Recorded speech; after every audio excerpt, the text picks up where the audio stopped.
tutte le persone che ho conosciuto e quelli che non conosco, che sono intervenuti a questa manifestazione. È una manifestazione importante e dedicata ad Achille Serrao. Achille Serrao. Come l'hai conosciuto? Era un caro amico, insomma. Caro amico come tanti, che potrei chiamarlo un fratello, insomma. Come dice Cristo, quando sta parlando la folla e vengono a dirgli che i suoi fratelli e sua madre lo stanno cercando. E lui risponde: ma chi sono mia madre e i miei fratelli? Tutti voi siete mia madre e i miei fratelli, rivolto alla gente. Ecco, questo io posso dire che io non sono così come Cristo, ma come tante persone che conosco, per me sono come dei fratelli, insomma. Poi ho conosciuto anche la moglie, ho conosciuto la figlia. A Roma sono andato a trovarlo, era nella periferia di Roma che abitava, nella periferia, diciamo, di nord-est di Roma. E le sue poesie le ho conosciute da subito. Io sono stato il primo a parlarne sui giornali, insomma. Era una persona intelligente, comprensiva, molto poi bravo nello scrivere poesie, scriveva poesie proprio belle, in napoletano, molto belle. E quindi io l'ho amato molto, gli ho voluto molto bene.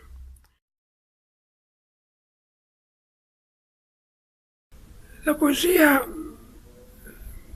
la esprime molto bene uno dei grandi poeti dialettali, che era Dante Alighieri, che ha scritto in fiorentino sicuramente, perché lui nei suoi saggi lo scrivere, lui dice che la vera lingua è quella che si impara dalla nutrice e dalle persone circostanti, cioè dal popolo. Buonaggiunto Urbiciani, che era un fiorentino, le dice: ma tu non sei quello che girava per le strade di Firenze cantando le sue canzoni? E lui risponde: io mi son un che quando amor mi ispira,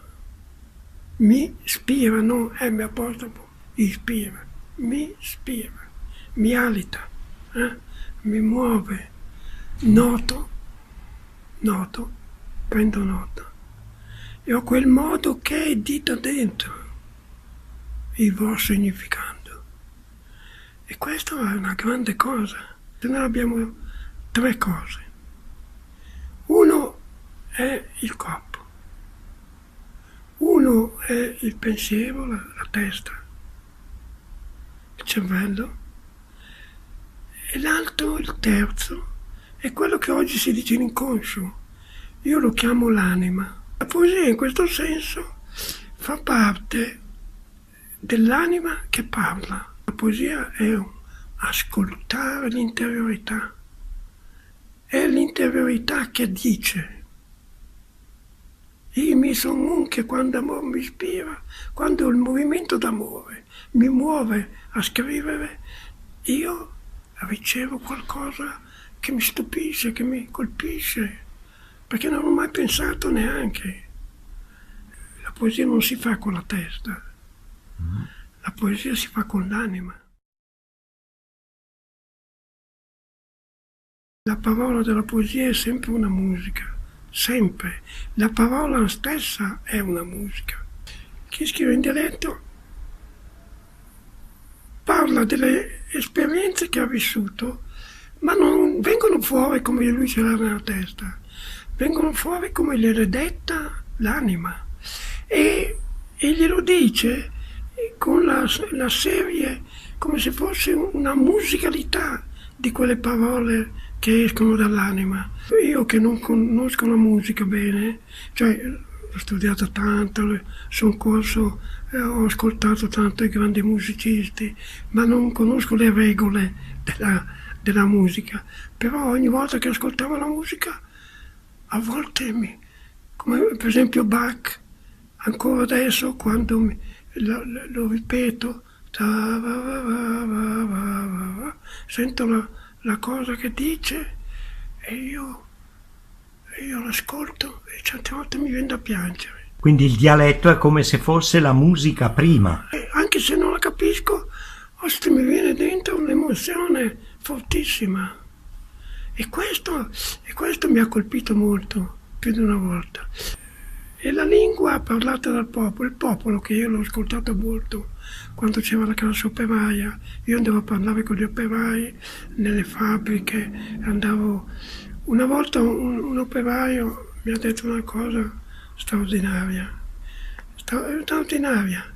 Lui mi ha detto, te vede, mi sono lì che lavori, in milanese, me l'ha detto, io sono lì che lavoro. Ma il mio compagno non fa niente tutto il giorno, però lui guadagna più di me, me l'ha detto in milanese lui, perché fa gli straordinari. Guarda, alla sera deve stare a finire quello che non ha fatto di giorno e quindi fa gli straordinari e lui guadagna più di me. Però sai cosa ti dico? Io sono contento così, perché? Perché mi piace il mio lavoro, amo il mio lavoro e allora ogni volta imparo qualcosa del ferro, lavorava alla Breda, lavorava il ferro, del ferro e qualcosa di me stesso. E cosa rimane del latino per anni? La gente ha parlato sempre dialetto, il dialetto lo parlavano tutti e per anni sono andati avanti tutti a parlare il dialetto, a seconda della regione. E questo non vuol dire che non ci si capisce, perché ci si capisce benissimo. Io quante volte sono andato anche all'estero e io non sapevo neanche la lingua, ma però si faceva di tutto per capirsi.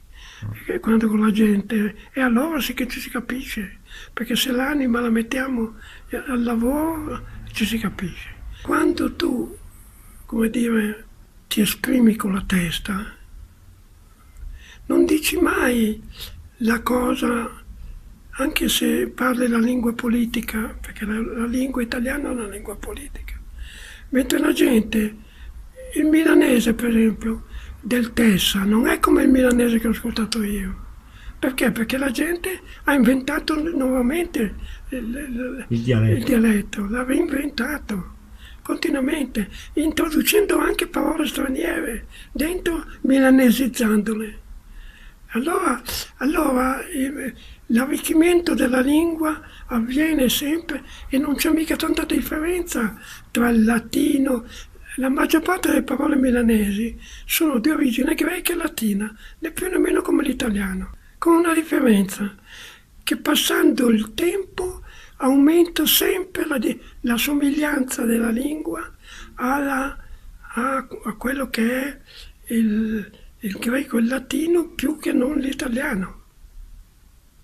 Adesso per esempio tutti invitano a parlare e a scrivere in inglese, no? E tutti cercano di parlare in inglese, ma l'inglese popolare chi lo conosce? Chi lo sa com'è l'inglese?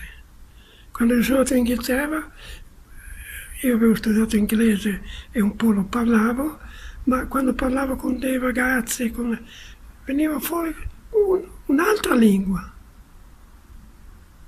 E io rimanevo esterrefatto perché non riuscivo a comprenderli.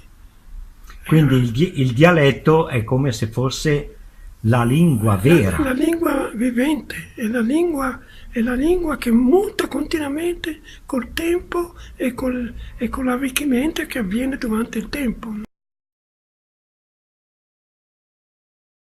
Poeta dicen, domina mura. Poeta dicen, a che piange la sera e la mattina sa se respira. ma anche le usarsi di poeta, a chi sa ben parlare, bev e mangiare, e quel che canta don. E amo poeta dice la gioventù che sa incantare, ma quel che fa morire, con la poesia legata su ciavada, e fa negare il libero nella vita. Ave Maria, il no poeta, il no onde illustra, gli ciamo in massa, e ciao, e così sia. De Dio sono matto, si strappa la coscienza, buon giro, e il pensi, me remeni, e fu. E più se pensi, e più che sono lontano. Dio, le scherzoso, è come fa la luna, che mi pensava in nuvole, e lui si sconta. E insieme tutti via. Parli con l'uomo, e mata la luna, ciava, lunenta, con la sua luce che slisa nella notte. Saluto tutti, e non solo Luciani, che mi è caro, o la moglie e la figlia che io ho conosciuto fin da piccola, la figlia di Achille Serrao. E cosa posso dire alla gente? Se non che mi piacerebbe venire, e mi dispiace non esserci a Roma, per conoscere tutti voi e imparare qualcosa da voi.